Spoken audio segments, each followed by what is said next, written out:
Welcome to the Sheckler Spotlight, where creativity meets purpose and conversation goes deeper. Join host Harrison Sheckler as he sits down with inspiring guests from all walks of life, artists, thinkers, musicians, and everyday heroes, to explore the stories that shape us, uplift us, and connect us. Now here's your host, Harrison Sheckler. Hi, I'm your host, Harrison Sheckler. Today, I'm honored to welcome a storyteller whose work has touched audiences around the world. Ryan Swanson is a screenwriter and producer from St. Paul, Minnesota. After studying at Macalester College, he moved to Los Angeles, where he worked with Academy Award winner Akiva Goldsman and contributed to major TV projects, including J.J. Abrams' Fringe. But Ryan is perhaps best known as co-writer and executive producer of The Chosen, the global hit series that has inspired millions. He also serves as showrunner and executive producer for the upcoming animated series, The Chosen Adventures, and has written the feature adaptation of the best Christmas pageant ever for Lionsgate. Today, we'll dive into his journey, his craft, his faith, and what's next in the world of storytelling. The spotlight is now on you. Ryan Swanson, welcome to the podcast. Hey, Harrison, thanks for having me. Absolutely. No, I'm honored to visit with you today. I'd like to start. We talked on the phone earlier about having this Midwest upbringing, and I'm from Charles City, Iowa. You actually have heard of Charles City, Iowa. You mentioned Mason City and playing hockey and different things. So I was wondering if you could just dive in. What was your childhood like, and how did it eventually lead you onto this path of storytelling? It's such a wonderful and broad question. Yeah. You rarely get to talk about what was your childhood like. There's a lot of, you're usually reciting a sort of a fact sheet, born here, raised here. It was a Midwest childhood. I would say upper Midwest childhood in Minnesota. My family was not exclusively, but predominantly Swedes whose parents had come over and then they joined the military. Mm. So my grandpas were both vets, World War II vets. My dad was drafted in 1970-ish, and and everybody was either a Catholic or a Lutheran, and Yep. The Swedish variety of that means we dress up, go to church, and go to the church bazaar where grandma is selling cube steaks or wind chimes. This was, church was just, part of life. Sports were definitely culture. So I have an older brother, and I did whatever he did, whether that was baseball, hockey, or the baritone. And kind of, you get down to the S's, you've run out of the choice instruments to You're play right. in the band. No shade to those who still toot the baritone. I think it's a fun instrument, honestly. The beautiful, rich sound that, um, you know, God bless my parents for living through rehearsals. Uh, of that. I was no good at it though, and that's one of the things that I shared with you is that I'm such a fan of what you do because musical talent has always felt like a sorcery. I haven't found the book for. Mm-hmm. I haven't cracked the code for that kind of sorcery. I also have no artistic talent with my hand, as sketching, drawing, painting, none. So yeah, it's kind of I feel like I've answered that question of you ever heard somebody ask like, what if Tiger Woods had never picked up a club? What if Wayne Gretzky had never been introduced? Like, it's I'm not that. Mm-hmm. None of that for music. So I'm glad for that early experience of having played the baritone. Um, and my parents were super loving and worked. Um, so I grew up in my I would describe myself as a 90s kid. I started Mm-hmm. high school in 90 and finished college in 99. But I was definitely growing up in the 80s, and dual income parents were a thing. And I had a lot of time after school to watch movies. That was the thing I did. I went to practice, I went to church, and then I watched movies. When I was 12, I mowed lawns all summer to save up to get us a VCR. I still remember those. And because that was a place I would always ride my bike is down to the video store and ask if they had a poster. Can I get that? When's that Top Gun poster coming in? Can I get this one for Nightmare on Elm Street? Movie. I hadn't even seen Nightmare on Elm Street, but I remember like banging on that poor clerk at, at oh gosh, it had a name like Video Hut, Oh yeah. Mm-hmm. at the strip mall next to the superstore. Awesome. Awesome memories. Yeah. And and we were really fortunate just to, all love each other. And yeah, and I'm still grateful for my Minnesota roots. Family is still there. So how do you think you got the bug for writing? Like, was it in high school that you started writing your own stories, or just did someone spark an interest for you? I mean, I know you had the interest of watching movies, but it's one thing to go down the route of writing. Yeah, I would say it was also about that time when I was watching so many movies, that it occurred to me, how did they do this? Hmm. What do these people do? Um, I think my first story that I ever remember writing was about somebody. The dinosaurs were closing in, and Def Leppard, the rock band from the 80s, time traveled from and played they time traveled by playing Rock of Ages. And and so I was already thinking of like very sort of cinematic. Yeah.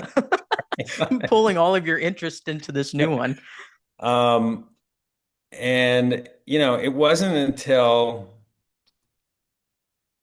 like there was a day I made a decision that that's what I wanted to do. Like, and I was willing to eat ramen for 10 years if that's what it meant to Was try this to. in high school or college when you It decided? was it was actually after high school. So Hmm. so all my my passion for watching film, the video store rat thing, but it wasn't until I was playing hockey. It was in the USHL, as we talked about. That Hmm. was my stop in Mason City to play for the North Iowa Huskies.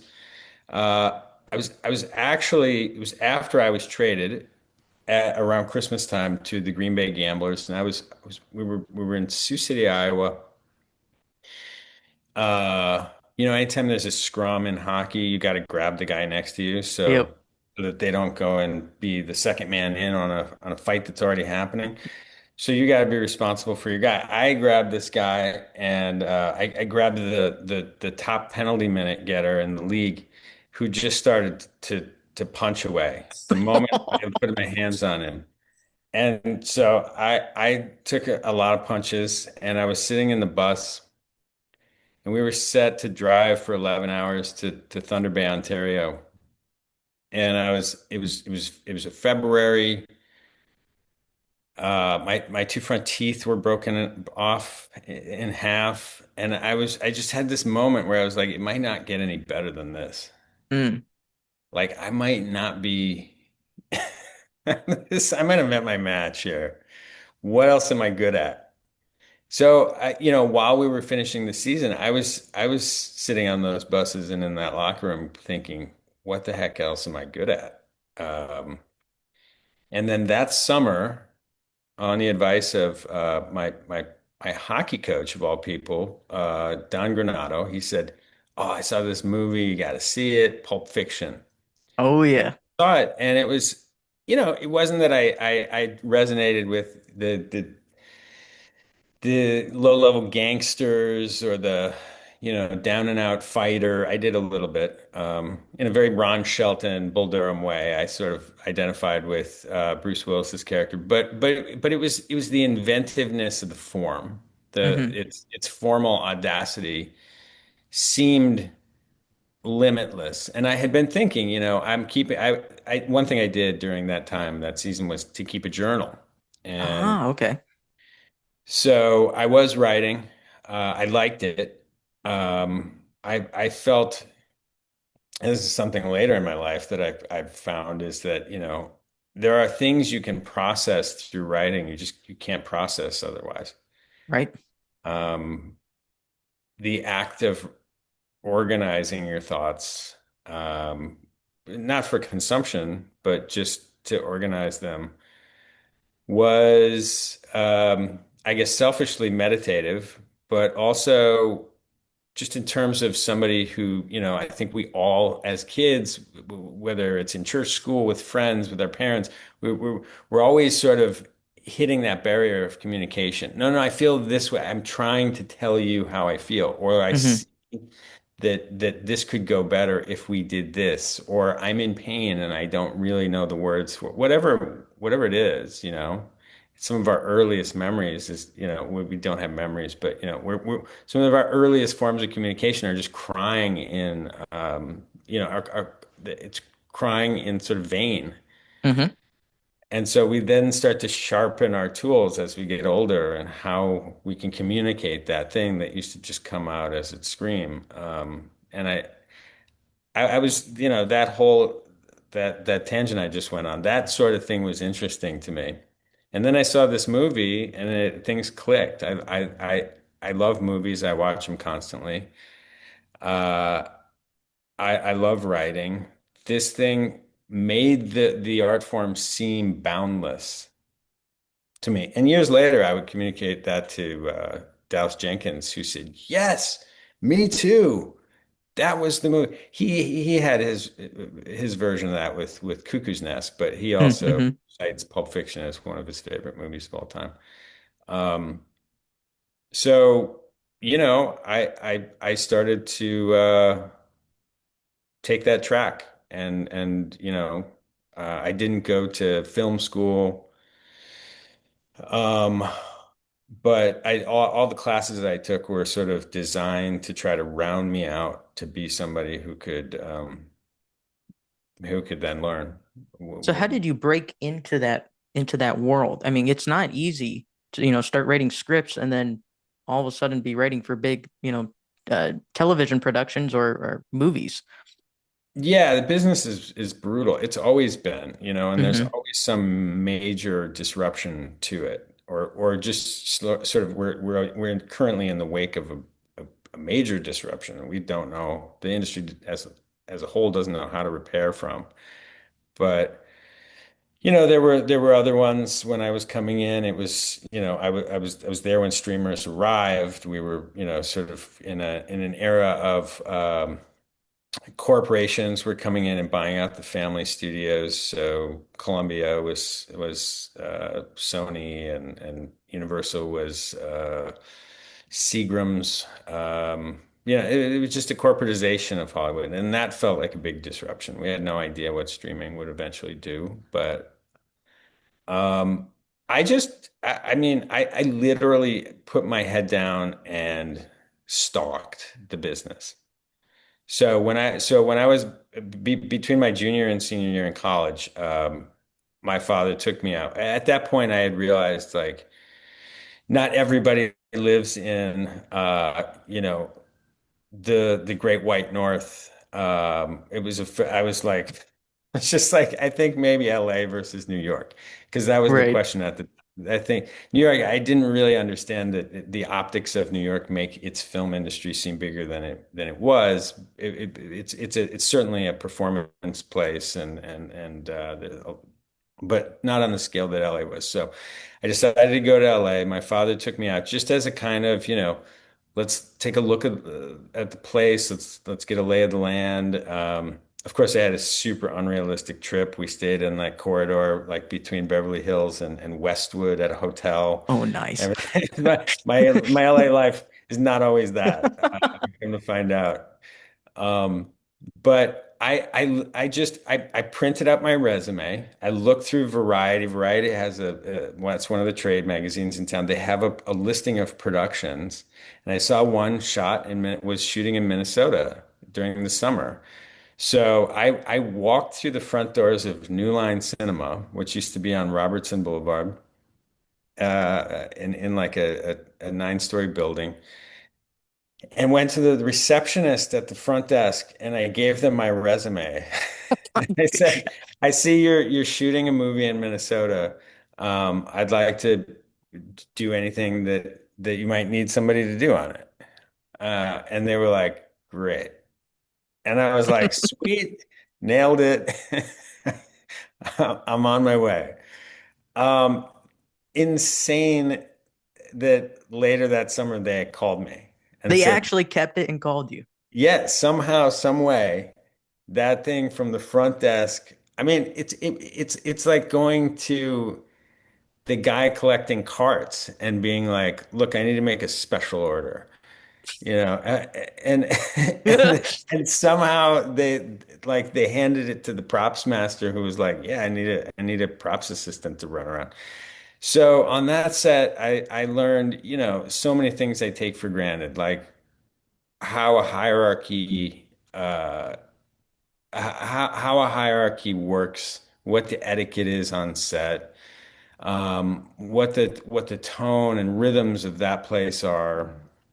I talk about the hierarchy, but not in a sort of like I need to infiltrate or like being strategic way, but it's a really interesting thing because every production is just sort of this thrown together neighborhood baseball game. It really You is. Hmm. you're trying to work out schedules with people. Can he come? Can he come instead? How about her? Can we get her sister? And like, you and if whatever cast you see are the best people for the who are available at the time. Like, there may Right. have like 20 other people to play Maverick, but Tom was available. Tom, things aligned, and so you've got this, and the same thing is true with the producers and the director and the department heads, and they all sort of like assemble very quickly, find their place in the order. They have to merge vision or Hmm. not, and suffer the confrontation consequences. And it was just fascinating to me. On that particular show, the writer, Lana Williams, who was a staff writer on Drew Carey's show, had grown up in the next suburb over from me and was writing this sort of fictional story about her own experiences in beauty pageants in, second ring suburb, Rosemount, Minnesota. Um, And so we just totally bonded over like, places we go eat and like, what it was like driving from one suburb to the other and little things like that. So when I finished that show, that movie, she was like, you're going into your senior year. After you graduate, come out to LA, give me a call. We'll see what's going on if you can be a writer's room assistant. Wow. So, that was, and then I moved to LA. I put all my things in the back of a truck, slept in many, many places, lived in an RV park in Malibu for a week. Finally, my sublease started. It was a nightmare. Um, but I called Lana and she was like, about that. I'm on maternity leave and I may not go back. Oh, good gosh. So I had to start over, but like I was there, I knew a little bit of the lay of the land, and then I got an internship at Sony, and things started happening. So I kind of like I just I was single-minded Um, but it wasn't until I met Akiva that like I started to really understand. He was a tremendous mentor to me. This is Akiva Goldsman, who had Right. a deal at Warner Brothers at the time. He now runs the Star Trek universe, but he wrote A Beautiful Mind, and won an Academy Award for that. And watching him construct stories, not always even at such a granular level. I don't, he would frequently say, I don't care if they say, good to see you, nice to meet you, how you been, how you do. I don't care about that. What I need is this movement of a character who enters the life of another. And I need that movement to come within a certain framework. You're always dressing a mannequin, whether it's Pulp Fiction or something out there like Eraserhead by David Lynch, or the latest Lilo and Stitch. It's the same mannequin. You got to Mm. find the arm. You got to find these are the rhythms of Western storytelling, and this is your art form, screenwriting. You tell it in this particular way.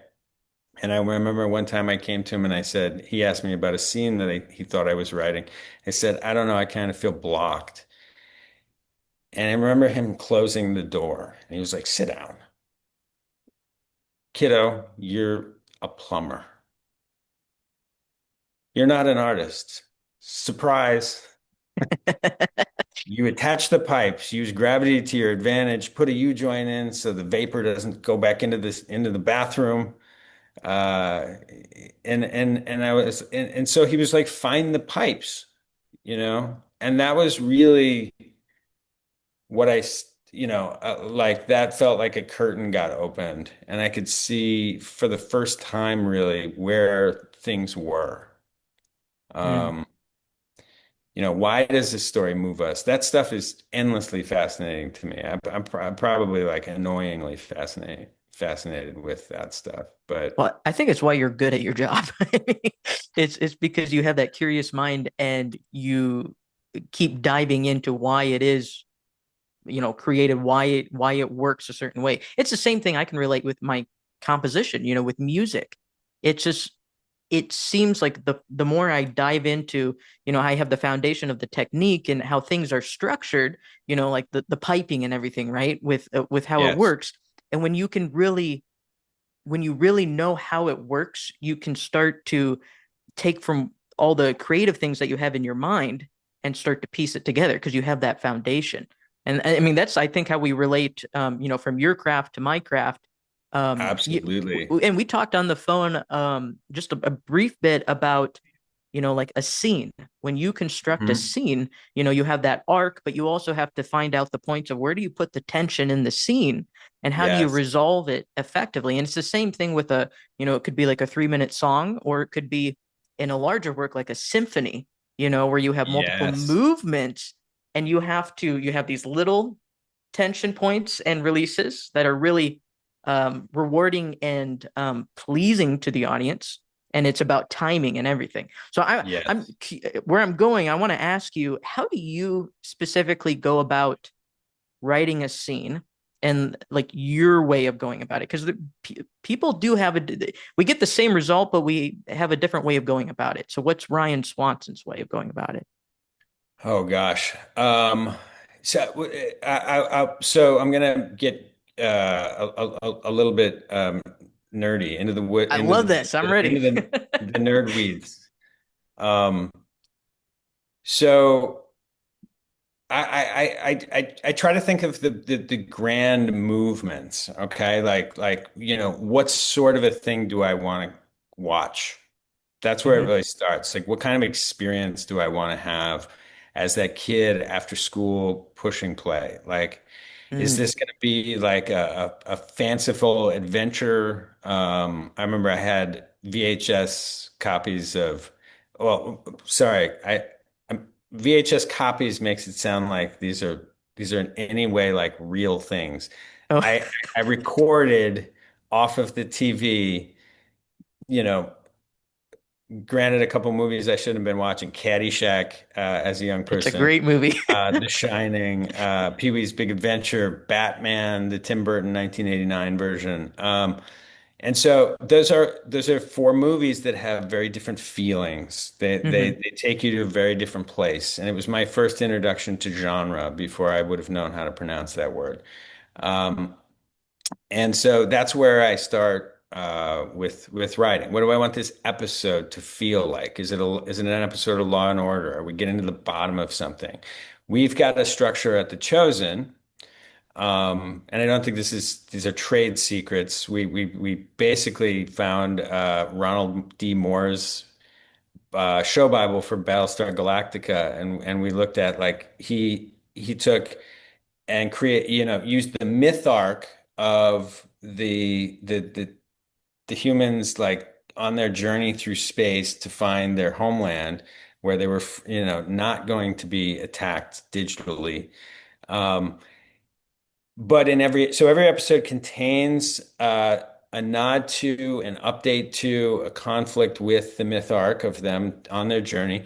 It also contains a single episode arc. So if you were to tune in for the first time to episode 6 of season 3, there would be a single story that emerged and was resolved within that arc. Then you've got moving through it several multi-episode arcs. Maybe this is I'm trying to put myself in that story. That the John the Baptist storyline is a multi-episode arc that sort of comes to a head there, where people, he sends people to confront Jesus. Are you the one, or should we find somebody else?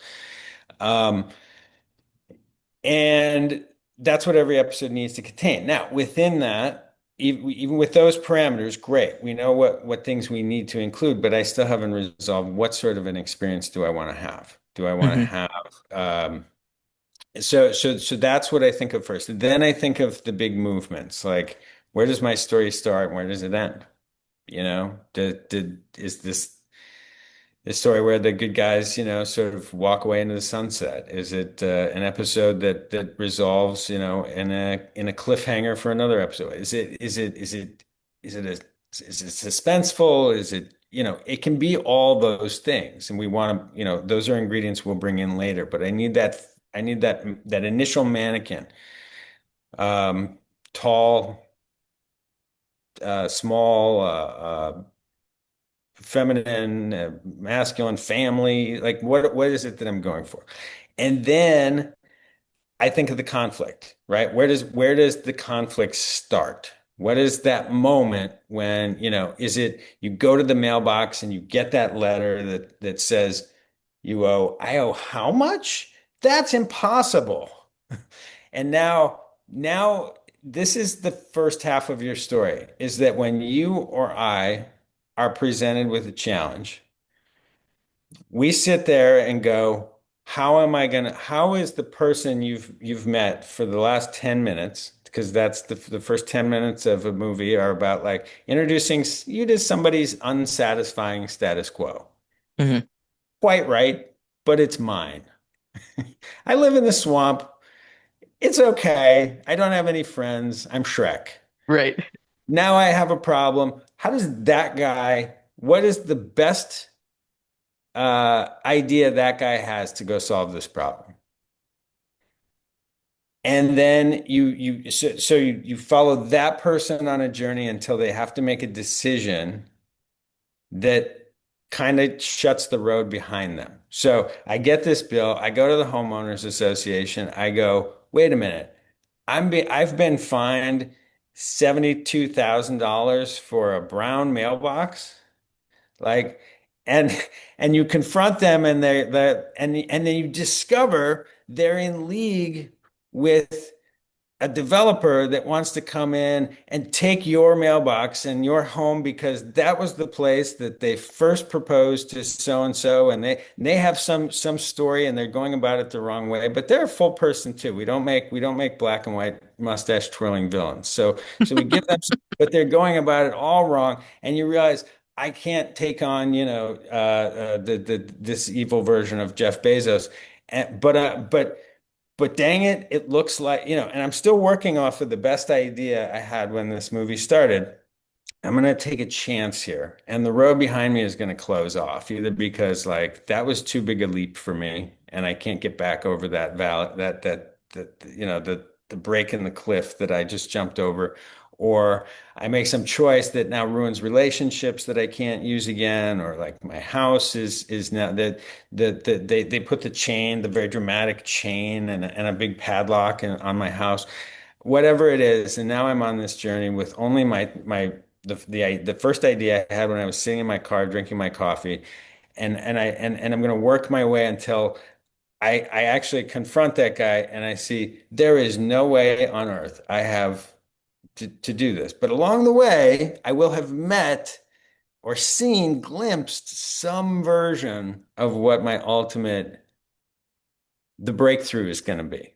Mm-hmm. So at the midpoint, now I got to find that I took you through all that that story just to explain to you that right there in the middle of the movie, I have to put this moment where I had a victory or I was defeated so horribly. But the victory is I climbed the first mountain only to realize there's 26 more peaks, Mm-hmm. right? Or I tried everything that I thought I knew and I failed so miserably, but thankfully they didn't kill me. That now I have to totally rebuild. But I'm down there in the pit with somebody who's like, I don't know, I'm just good at breaking out of pits. And then that person now, like, this is a horrible idea. Why are we doing this? No, it looks like we're going further away from my goal. But actually, you're going to find that I come into an awareness of something that I was blind to before, right? So that's where the first half and second half of your stories go. And it's fun to compare it to music, Harrison, because again, what you do is such sorcery to me. But I know you're telling a story, and I know that the thoughtful composer is taking the listener on a similar journey, whether it's through lyrics and the music, or just the music, or even just the kind of the balance of the music as a song sort of wends its way through that path, and finally crescendos into a thing that it wanted to be all along. Like, you're dealing with tensions and you're dealing with story, and I think there's a lot of similar, mechanics going in. We call it different things, but at the end of the day, that's those are the rhythms of Western storytelling. Mm-hmm.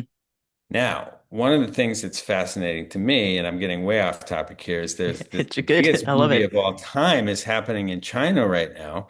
And it has made $2 billion domestically and shows no signs of slowing down. And a distributor recently brought it to America and put it on 1,700 screens, and it did bupkis because mostly audiences can't get into this kind of storytelling. Its rhythms, its values are completely different. It's about finding audiences think it just sort of whimsically goes from scatological comedy to hyper romantic melodrama to like Schindler's List earnestness, Mm. and in the same movie they can't keep track of all the characters.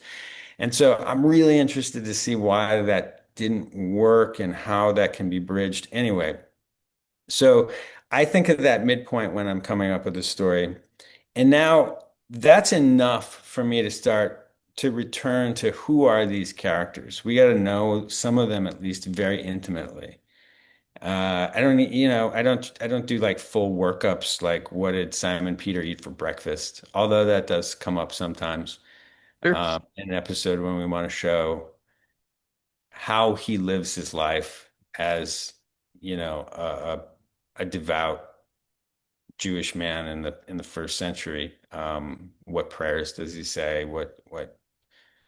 Um, but anyway, but I need to know sort of comprehensively, or at least honestly, what is Peter's internal life like? What's he insecure about? where are his vulnerabilities, his relationship, his purpose. These things are always sort of like, he's just 5 minutes away from solving his problems, all the time. And his frustration in particular I'm pointing him out because he's a character who's very vocal and active about the things he wants to be better or different. And so he's always kind of uh, he's wonderful because as he was written in our source material, which is, uh, to us perfect and like, you know, The greatest story unassailable. ever We're just told. we're just Yeah. drawing all the details we can right from there. So we're not trying to add more character than would have been portrayed there. We're just trying to add enough detail to fill out those moments plausibly.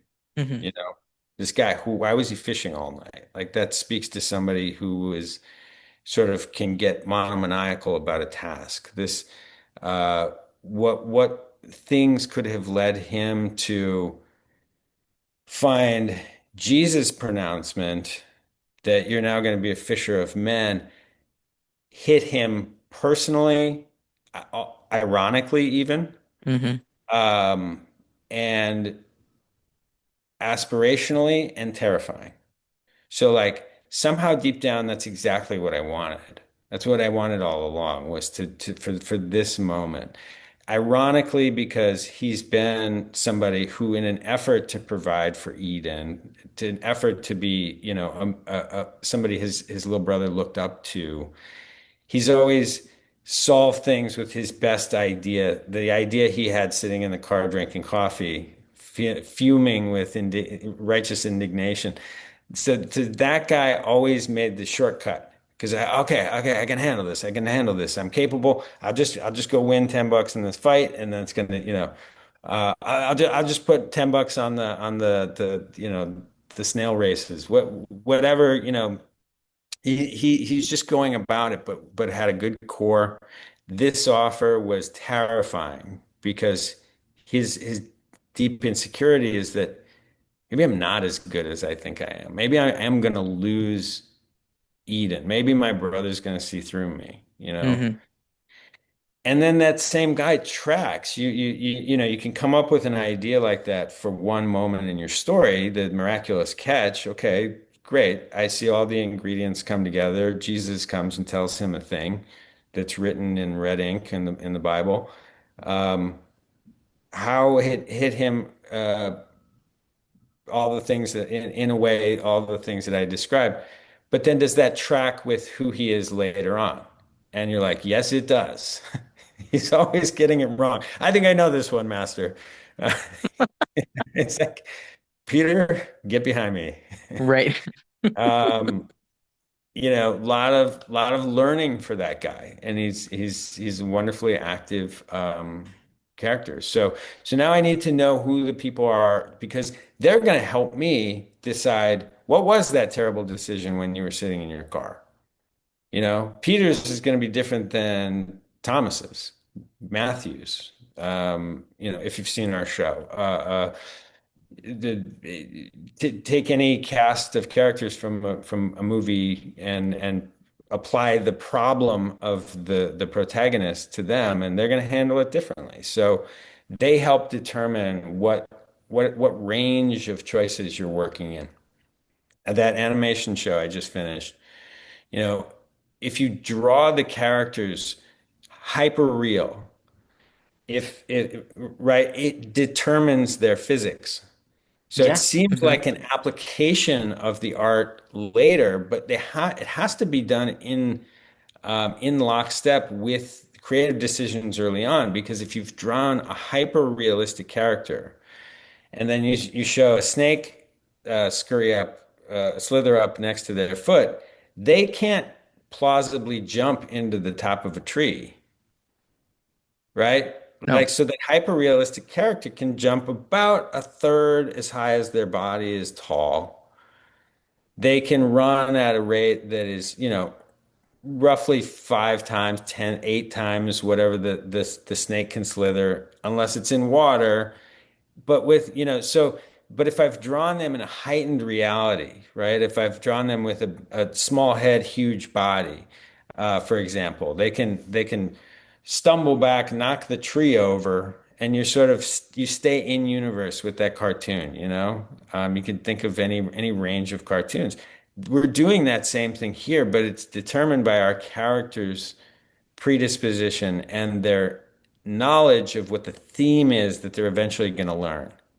So Gandalf comes to the Shire to deliver the ring to Bilbo, and he sort of knows that this little guy can do it. He doesn't fully know that he's going to have to join forces with these other humanoids who are trying to kill him to escape the evil of Mordor. He doesn't know that that's the way it's gonna get solved, but he's certainly more worldly wise and knowledgeable of the threats than Mr. Baggins and his buddy.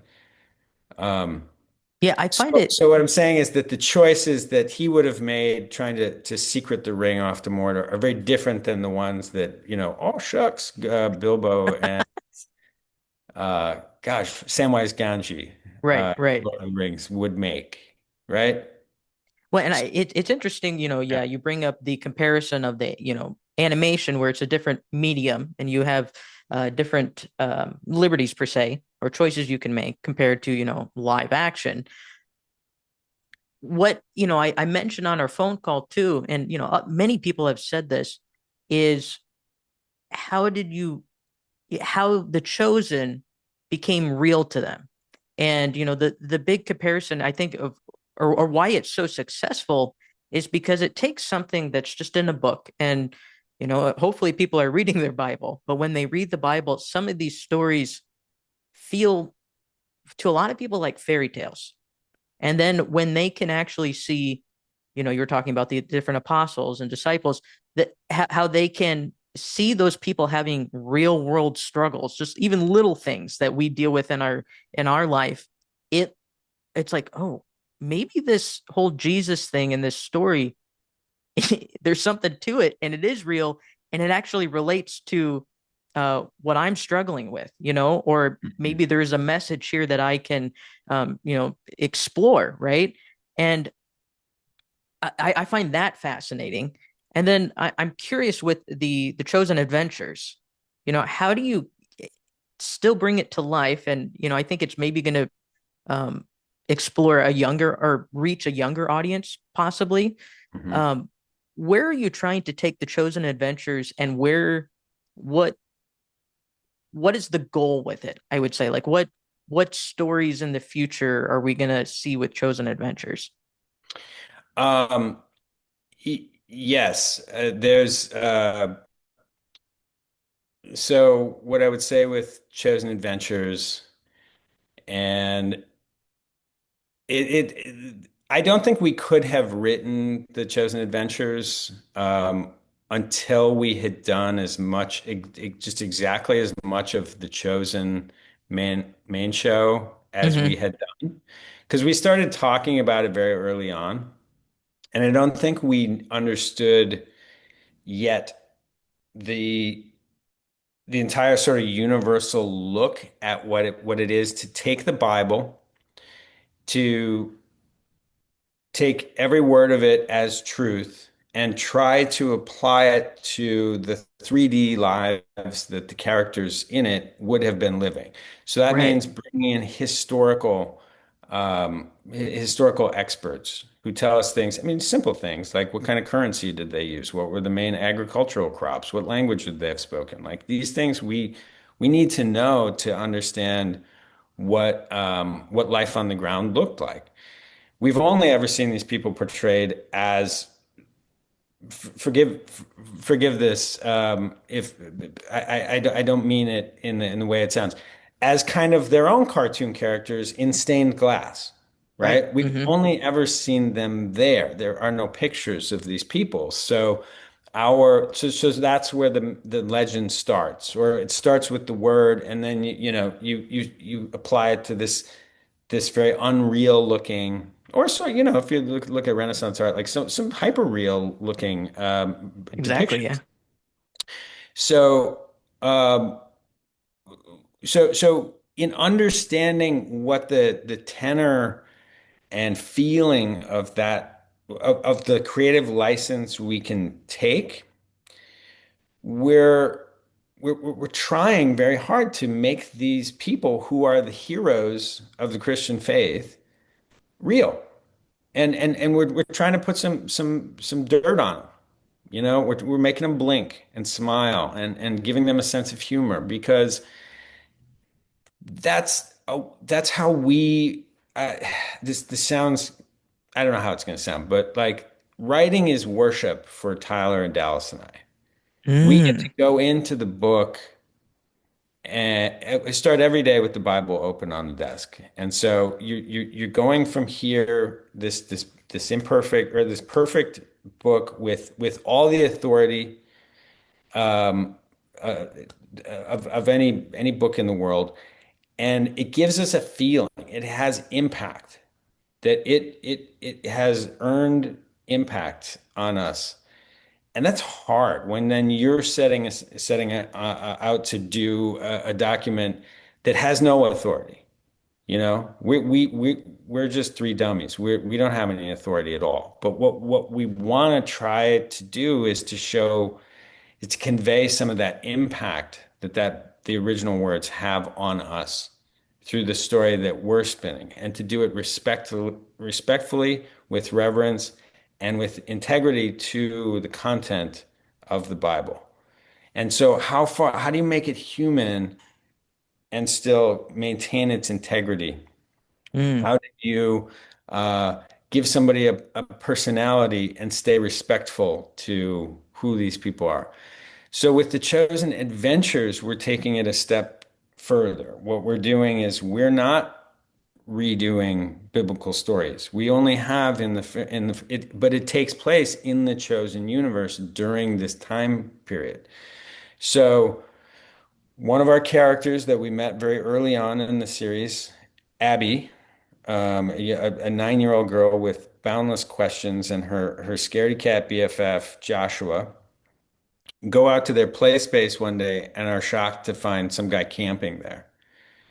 And they go and they introduce themselves, um, or Jesus invites them to introduce themselves, and they have this insane opportunity that all of us wished we had in the flesh to, learn from Jesus, to have a problem and go physically in the flesh to Jesus Christ and ask, what's your advice? What's your take on this? Am I being a jerk? Like, we can all do that, but this time when he was fully man, these kids live in that time.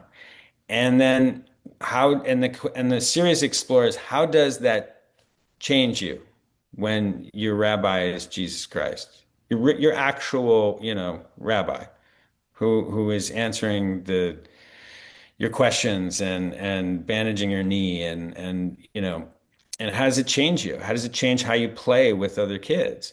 So it's a question that then we explore, and we do have a few moments that intersect with the live action show, but it's sort of, it's just a step further afield, where we Mm. take the values, the culture of the chosen live action show, and we look at that world from knee height. And so these kids are doing very universal, very relatable things. They wake up in the morning and want things we've all wanted, whether it's to be invited to a party, whether it's to, get through a day of chores that are going really terribly. And all I want to do is bring home this pie to Ema and do the things and show that I'm a grown up, but everything keeps going wrong. I want to get along with a new kid, These are the sorts of things that the Chosen Adventures explores.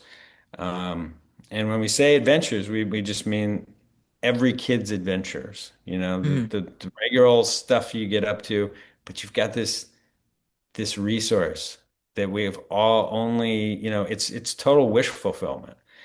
And then to sort of support the tone of the show after several iterations, several tries writing this thing, um, we couldn't we we needed a way for the adults in the room to comment on this action, to make it, like Lego Movie or Spider-Verse, something that the parents can watch too. Yeah.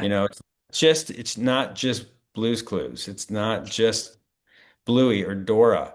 It's Hmm. got the heart. That is always the heart of the show, is an innocence journey through the relatable. But those movies that I talked about, Lego Movie in particular, had this adult commentary where the humor is hitting on several levels. Kids getting one thing out of it, that sheep is silly, or that adventure was crazy. But the parents are also watching over their shoulder, going, "Yeah, but there was a Godfather reference in there."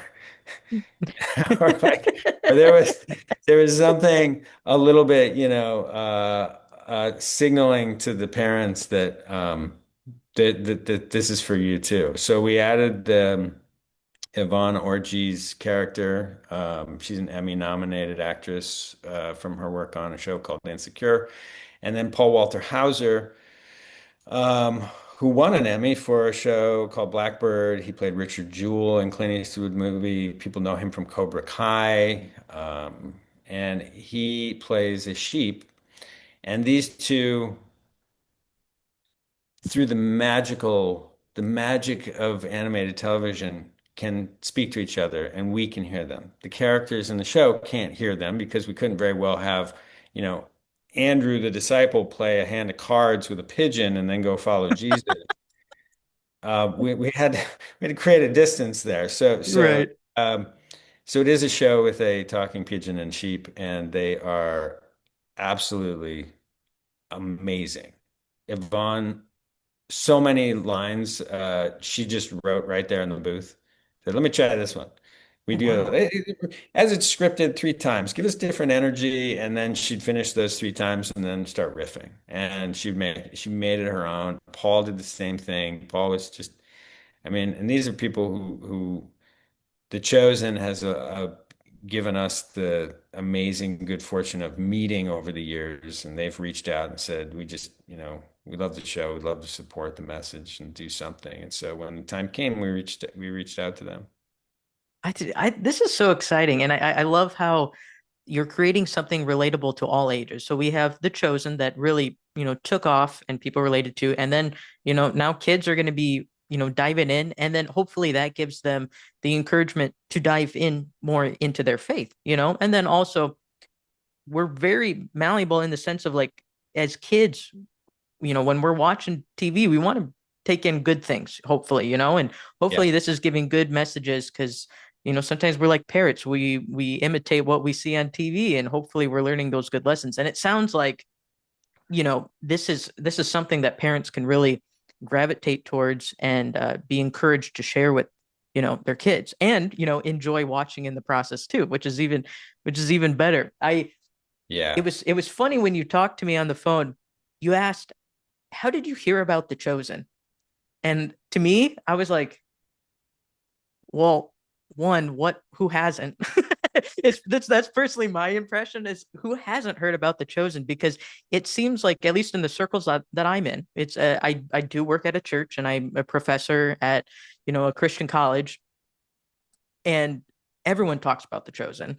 And I first heard about it through my mom. And so I posed the question of you're so in the thick of this world of writing, day in, day out, and coming up with all these different creative outlets for the chosen world. Do you see the impact fully of what all have created, you and Dallas and um, all these actors? Do you see the impact you've had on the world with millions of views And, by the time you're done with it, I wouldn't be surprised if he had over a billion views.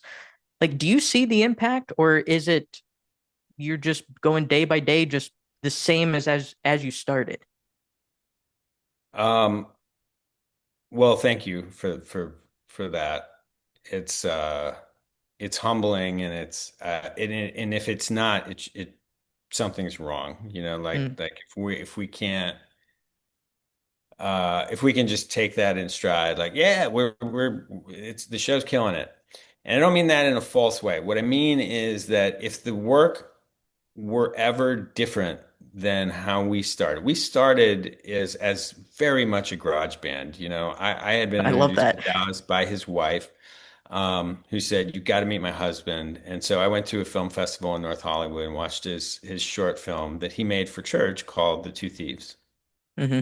which is about the two men who are hanging on the crosses um, next to Jesus. And um, I found it brilliant, and I was so struck by this lens he had found. He found a way to tell the crucifixion, but through these surrogate eyeballs, by exploring the characters next to, fictionalizing in a way, filling out the stories of, starting with a few clues, right? And this is how we meet people all the time. You know a few things about them. What do you do? What's your family like? These are the Hmm. first questions that we ask people that we meet. Um, those things might give us indications of other questions we can't ask. How much money do you make? What religion are you? What all the things that, like, we're piecing together context clues from the people that we meet all the time. We're doing the same thing, applying that to literature, and going, what do we know about these characters? This guy was convicted of this. He wasn't it wasn't necessarily a violent crime, but where was he from? What was the region like at that time? And if you take the time to do the historical footwork to figure out, roughly what age this person meant, what crime, somebody who's stealing in their 40s is probably doing it out of necessity. At that time, that would have been an older age, Hmm. versus somebody who's in their teens and just looking for kicks, right? So you can start to sort of make a personality profile based on the things that we know. And I thought that's just so smart, because everything I've ever seen of the Bible, or the Bible portrayed in film in particular, is either editorial and loose and in some ways maybe offensive, or it is unforgivably, from a dramatic point of view, stiff, and the characters are plot bots who, do not move of their own free will, and there are no choices presented to them. They just know we must get to the Galilee for this, and so they go. And so those are wonderful too. Those have a place. That was the felt board, by the way. That was what we learned in Sunday school, where the characters went, what they did. There wasn't this sort of connective tissue of why, though. Hmm. But what was at stake for them? Why was this such a big moment for this character that it was worth being written down, selectively written down from all the things that Jesus did and touched and made happen during his life? Why were these things documented? Well, they have impact on us now. They must have had amazing impact then. So so we start to piece those things together, and if we're ever so back to your question, if we're ever affected by, oh gosh, this is really gonna challenge people in X part of the world, or this is people of this denomination are gonna feel this, or like we have to keep the sponsors happy. Whatever those things are, they start to impact the writing. You start to write with more self-conscious worldview. You're going for the broader joke versus the intimate moment, or you're valuing set pieces because we got to hit 18 to 24-year-olds. Uh, whatever it is, we have been blessed to approach the work the same way we did down in Dallas's basement in Elgin, Illinois, when we first met in October of 2017, which was to say, "Hey, good news. We think we can hire us it's not much, but we can give you enough money for 4 scripts, and it's going to go out on a platform that you don't know yet, and we're going to ask people." We're gonna go to them and tell them what we're doing, and hopefully they will donate to make the rest. And we're like, well, no one's ever gonna see it, but we are doing a thing about the Bible. And then, using that amazing high concept notion of we dramatize the characters we know were there, and we leave intact Jesus, his work, his mission, his ministry and the actual events of the Bible. What we're doing is walking the characters between those tentpole moments that the Bible documents. So smart, I thought, and it really gives us this opportunity, and we found very early on, to imbue the characters with relatable traits, people we knew, going through things that we go through. And the more we did that, the truer it felt, and the more impact it had. If we could relate to Simon, what it meant for him to have that miraculous catch. His wife is saved. He is saved. His boat, all the things that Jesus gave through grace. We get to feel what that might have felt like, and it's not just a thing on the page. It's not just words on a page that were documented for a reason. But it walks you through that whole story of a man who was impacted by the moment. So it's a blank page and a blinking cursor, and that's all it's ever going to be if we're doing it right.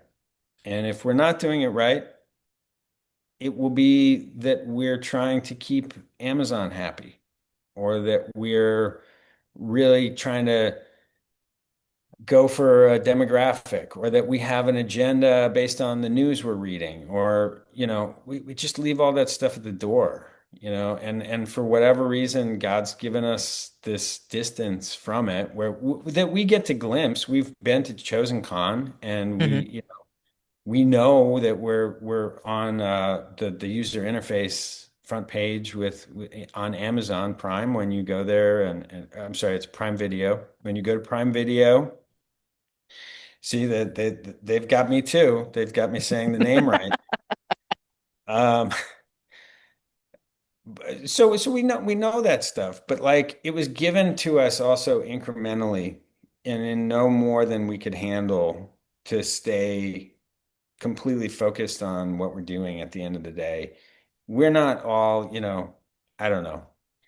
It's not like just because I can if I ever, my gosh, I've never done this. I've never been at church and like, been at the punch bowl and been like, I write the Chosen. Um, That's pretty good. now, I mean, um, so anyway, that kind of a thing is not interesting to me. And I've been splitting time in Dallas and in Los Angeles. In my neighborhood in Los Angeles, you could throw a tennis ball in any direction and hit the house of a writer. Hmm. Um, and mine is the one show they haven't seen. So complete anonymity there. And the spotlight should be on the recognizable people from our show, primarily Jonathan Rumi. So that's a burden for Jonathan, that Yeah. that he has broad enough shoulders to carry. Dallas has been incredibly out front and willing to take on, he knew, maybe because of the Left Behind books that his father wrote, maybe because he just knows his community so well. He knew that there would be people who saw what we were doing, had questions, had protestations, had anger, had real feelings, and he's been always willing to be the front facing, ambassador for this. Like he's the guy at the desk, and he's at the front desk, and he's the guy on the top floor. So, um, I'm making a weird analogy about like, if our business was set up like that scary studio that I went into and gave them, this No, is a I totally callback. understand what you're saying though. Yeah. I'm not saying Dallas I'm pointing above like the man upstairs. Dallas is not the man upstairs. He's both the boss and like the greeter. He's got a real yeoman spirit about this, and he always has. And in fact, after we had finished season one and we were meeting about season two, and Dallas was like, I was up till like 4 a.m. last night, responding to Facebook comments. Holy We were cow. like, dude, you can't do that. Like at a certain point, you know, But that's you a just testament to his character though. I mean, that's pretty he totally, cares. He he totally does cares. care. Yeah. Absolutely. Absolutely. Well, So I find anyway, I appreciate it, and it's just it's such a major idea. It's such a humongous concept that like what we're doing, the training and the things that the crucible that each of us was led through by God to come to this moment, to have the particular training that we had, the willingness in our hearts to take a chance and to continue to grow as we learned more from the show, to stay flexible enough to um, stay with the show through different challenges and financing challenges and as we learned what worked and kept the show what it is and anyway, that's all. God did that. And mm, so we're just, I don't know, we'll just keep showing up and doing it. But a yeah, good I and don't know. faithful servant, right? We're trying to be. Yeah. I Well, mean, okay.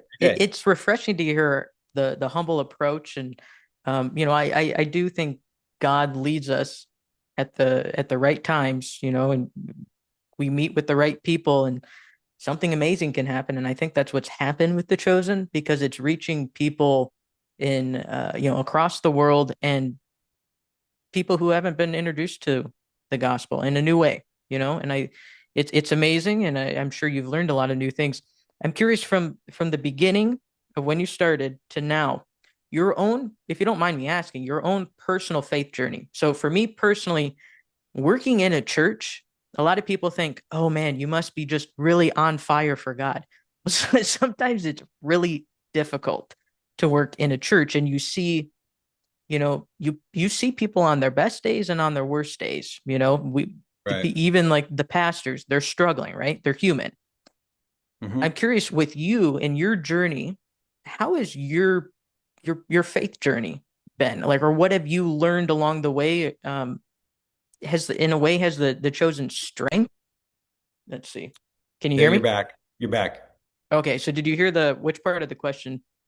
I think you asked, I heard you ask about did it strengthen your faith? Is it, your faith journey? What's that been like? Um,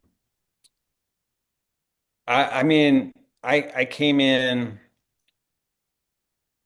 a lot of people know this about me. I'm a recovering alcoholic. I've been sober for 15 years.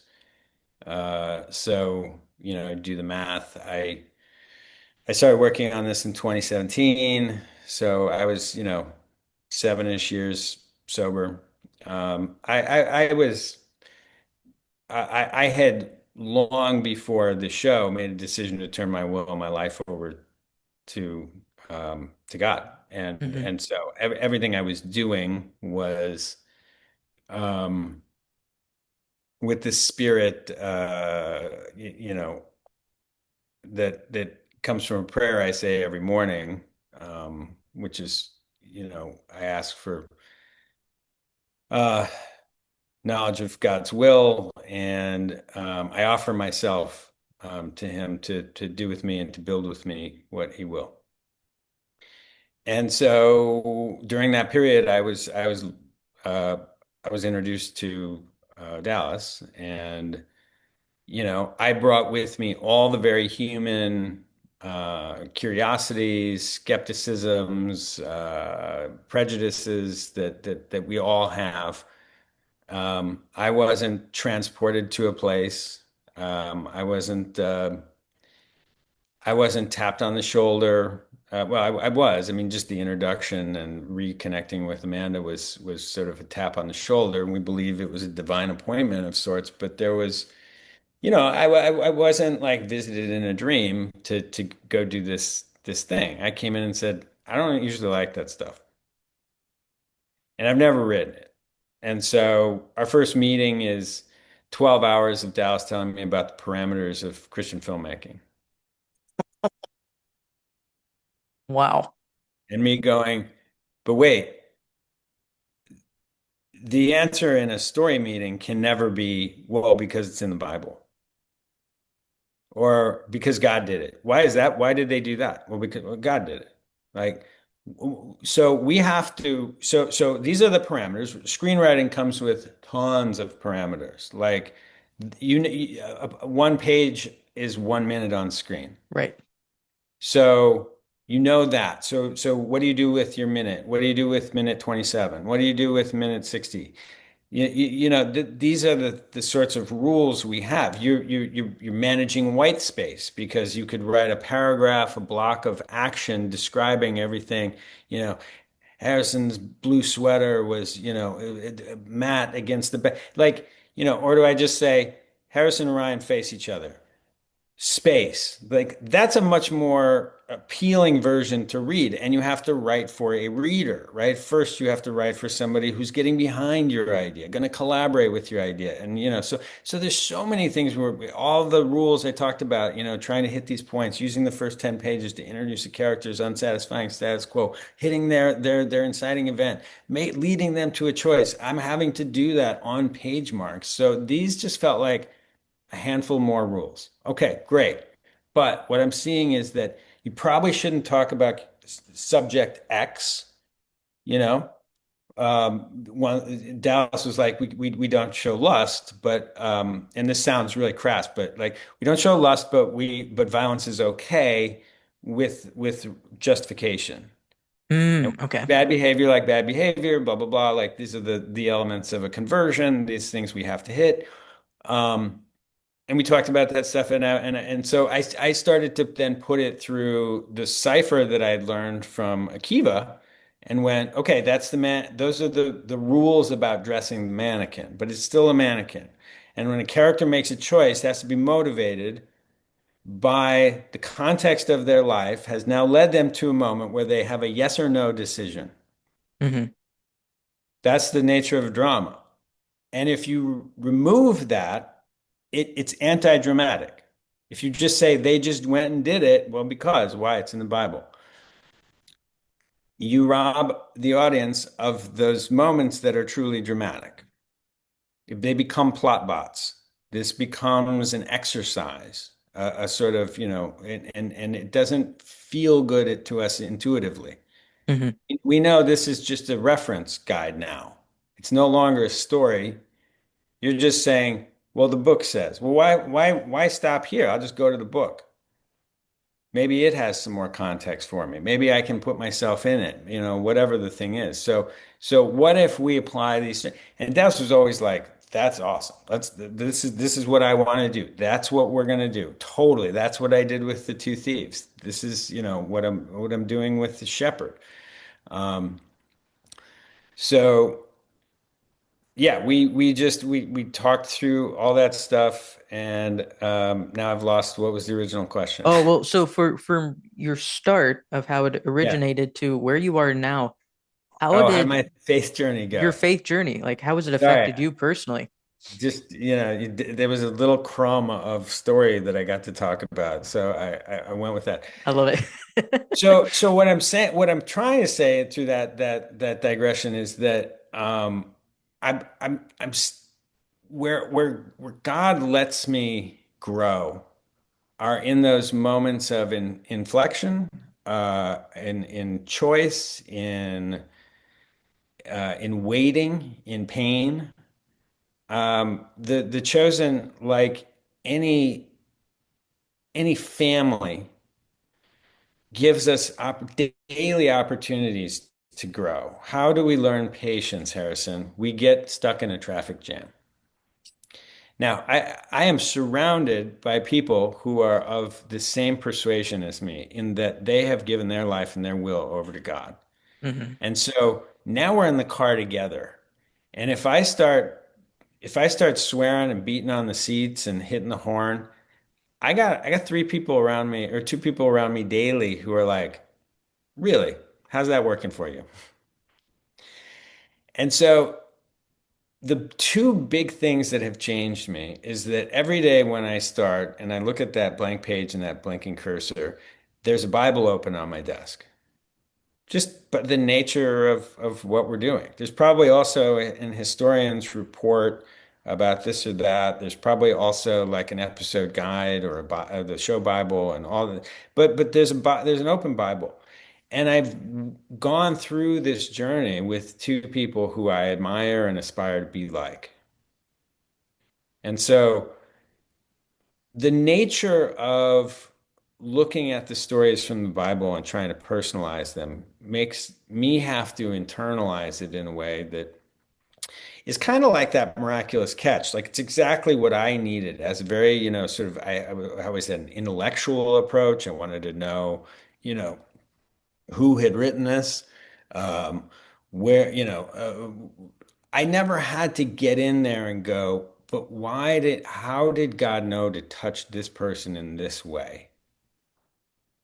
Why does God always know how to touch us in exactly the right way at exactly the right moment? Why is God's timing so special and set apart from mine and man's? Like those questions are profound, and I get to encounter them every day. I get to watch them answered. Um, there's there's really uh, the there's no sort of just straying from uh, the path in this life because what I mean by that is writing The Chosen has been this amazing opportunity to feel like I am at an AA meeting every day. And every alcoholic in that room who's recovering knows my BS. You know what I mean? It's Hmm. like that's one thing I think you can probably relate to this at church.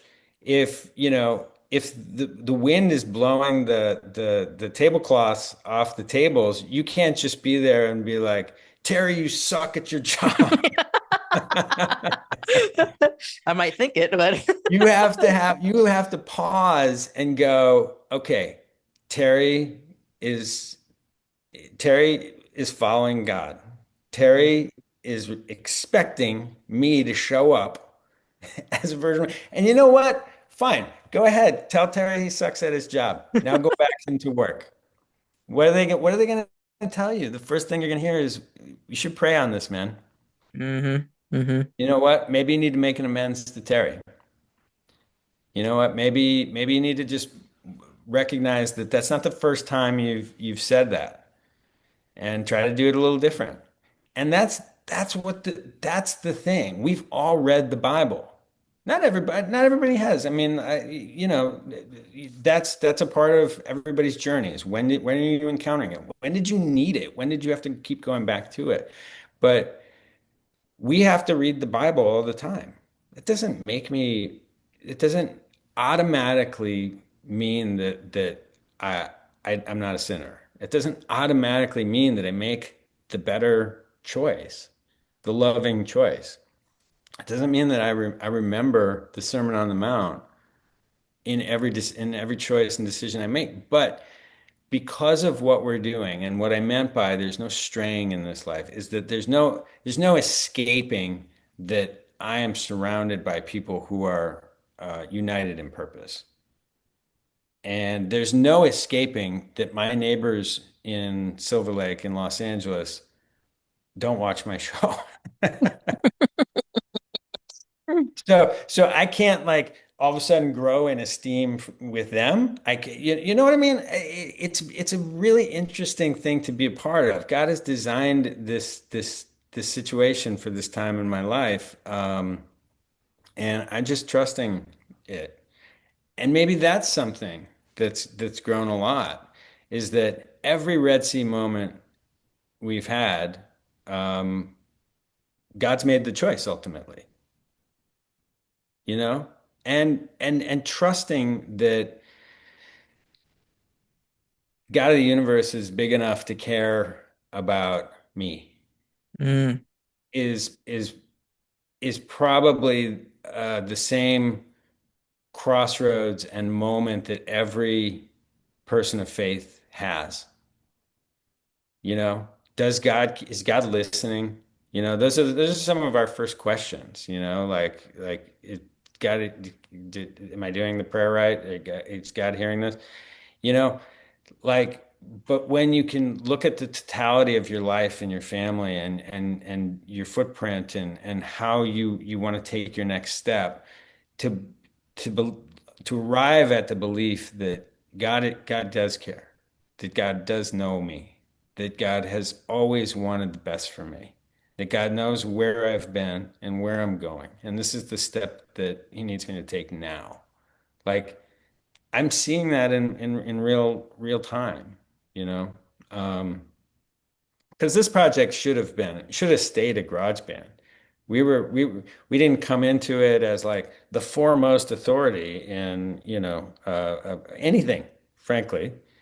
Um, we came in as three guys who were like, whoa, we come from really different places.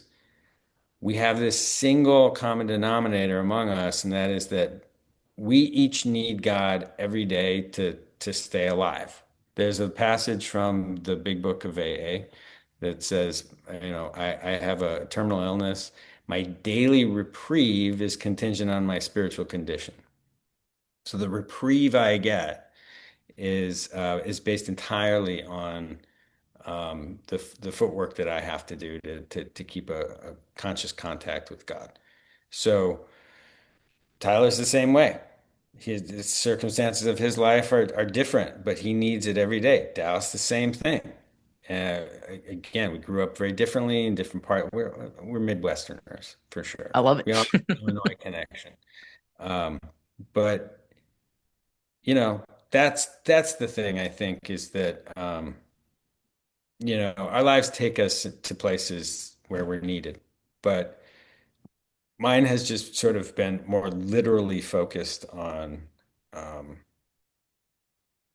on the God and particularly the New Testament. So I love that. Well, it sounds like a classic story of God doesn't, you know, call the equipped, he equips the called. And it sounds like he's equipped you. dang, Harrison, that's good. I've never heard that. Really? Oh, no. See, I No, mean, and it I love with a bumper sticker. there we go. There's your that's what I'm seeing with this. You guys had a calling and he gave you the means to do so. And I just love honestly the humbleness that you're portraying with this journey because it does have it's a roller coaster and we don't know. Well, okay, Proverbs 3:5-6, trust in the Lord with all thy heart, lean not on thy own understanding, direct all thy ways towards him and he will make your path straight. That was kind of my own way of saying it, but that's like my favorite Bible, one of my favorite Bible verses, and just realizing that we don't have the answers. We just kind of have to let go, let God. There's another bumper sticker. And if we do that, it's honestly the best life journey because whatever we have in mind is not going to live up to the plan that God has for us. And Yes, I'm seeing that yes. with what you were just saying. It's a beautiful thing, and we just had to take it one day at a time, kind of like with AA. There's some really Yep. good life lessons in there, and it it is just a beautiful journey. So I'm blessed that you were willing to share your time with me today.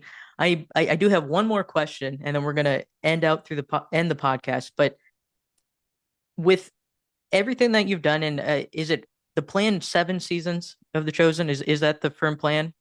So, okay, so Yep. let's say when it's all said and done, and you're on this faith journey, and I'm sure there's a lot to learn by the time you get there. Yeah. Do you see yourself, and maybe it's too early to ask this, but do you see yourself staying in this faith-based journey of screenwriting, or are there other creative outlets, or maybe not even in the arts of things that you would eventually like to pursue? Um, yes, definitely. Definitely. Because here's the thing. I don't feel like I'm doing faith-based. What I'm doing is I'm doing prestige. It sounds so heady, lofty, to call it prestige TV, but that's the industry term for like the 1 hour single camera, which means it's shot like a movie television genre that's become Right. popular since 2000 with The Sopranos, right? Sopranos ushered in this third golden age of TV, they also call it.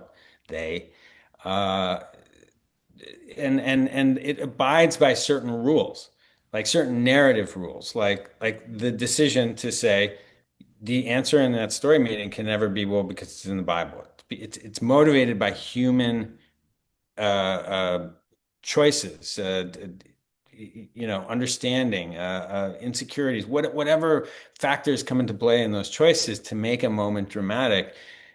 And it follows in a long form way, like a character's full journey, and so that's the television that I'm making. We happen to be doing it about the New Testament and treating the New Testament like it is unassailable and uneditable, right?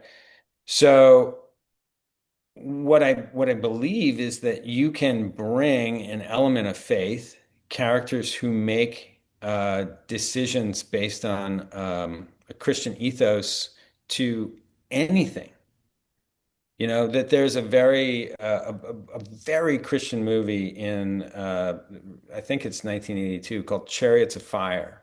Oh, my mom, that's like my mom's favorite movie. She loves Really, that. Oh, and I I think it's think a great I movie. think it's one of the most wonderfully Christian movies ever made. But the filmmakers would not they were telling a story, but those were the physics that they were applying to the story. Um, Check it out if your viewers haven't seen it or your listeners It's have a good not seen movie. it. And then I could just think of the music. Ba da da da dee I da. know it's right. Stop it! It's gonna be my earworm now. Um, but so I think that one of the great gifts of this is to expand the lens through which I'm seeing any show, any a thing that's interesting and portraying any story, and to look at it through that lens. That will never leave me. I mean, that feels like my purpose in life is to turn ideas into stories that foster joy and understanding and do it through this particular lens. So, the chosen universe is going to continue on. And, I think when I, look at it now, and of course I'm ignorant of anything that's to come until I'm shown, but the chosen adventures feels like a step outside of that purely, you know, accurate to the biblical blueprint drama that we're going to endeavor to do, and we hope to do. It's been announced a Moses series, an Acts series. We're currently underway on a Joseph series. Uh, it's shooting in New Mexico right now. But these are all on the blueprint of the Bible, the Old Testament stories. Acts, obviously not, but uh, yeah, so I think this is something that, I look, people talk about a brand or pigeonhole and in very pejorative ways. I think that, you know, um, if you're drawn to this, you have a predisposition to tell stories that way. But my particular preference is, gosh, I keep moving the camera, sorry. Um, my preference is to tell these stories that feel the truest. And, Mm. and, and so I will necessarily bring that lens to any story I tell in the future.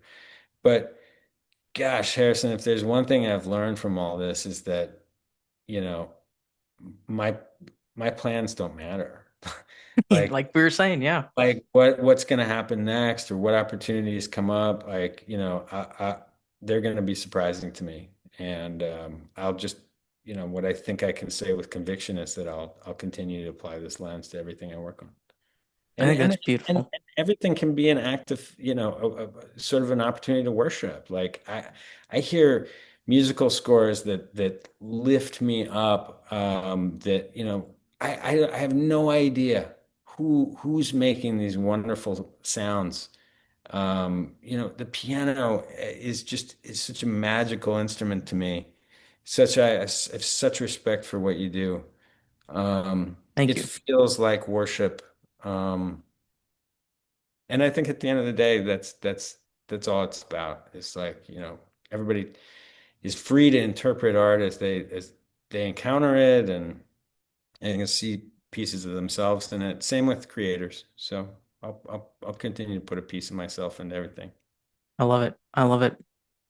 Well, we are coming to the end of our podcast. And how I close it out with everyone is we do a very quick 1 minute rapid fire round of questions. Okay. So it's a little bit different Yes. than what we've been doing. Let me Yes. pull up my my Rapid list. fire. Keep it short. Yep. We'll see. Well, it's so funny because some people, I'll give them the first question. They're like, I'm going to think about that for a minute. So, okay, let me bring up my timer. Okay, here's our timer. I got, That's right. oh, Stop the timer. Your ah, audio is out. hey, there we go. Okay, can you hear me now? Yes, I can. Okay, let's see. Redo. Resetting. Okay, I have it ready. Can you hear me? Yes. Okay, here we go. Coffee or tea? Coffee.